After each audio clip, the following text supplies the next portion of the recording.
So what's up mga lodis? So ang video natin ngayon ay tungkol sa pagbabalal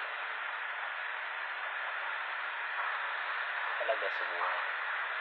Kung nahihirapan lang sa pagsubok na pinagdadaanan mo, umabang ka lang. Kasi lahat ng laban natin, kasama natin ang Diyos. Lahat ng pagsubok, kasama natin siya. Lahat ng yan, kasama natin ang Diyos. Trust the process. Kasi may kasabihan nga tayo, hindi man ngayon yung tamang panahon. Sabi sa Biblia, hindi man ngayon yung tamang panahon. Isaiah 60:22. When the time is good, into the right time, God will make it happen. So ang ibig sabihin yan, tayin lang natin kung ano yung bibigay sa atin ng Diyos. Kung yung taong mahal natin, para man siya sa atin, bibigay sa atin ng Diyos.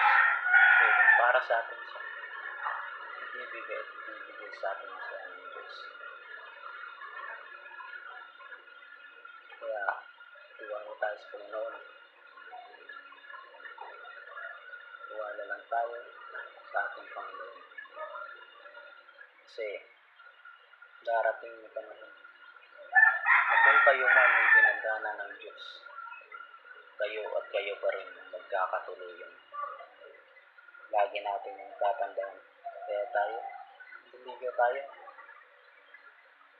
Huwag tayong susuko. Kasi kung para sa atin, taong yun, ibibigay yun sa atin ng Diyos. Kung pinagdaanan sa atin yun, magpapas sa atin. Basta magtiwala ka lang sa Diyos. Sabi pa nga, kung pinaghirapan mo ang pagliligaw mo sa Kanya, ay hindi siya ganun kadaling mawawala sa iyo.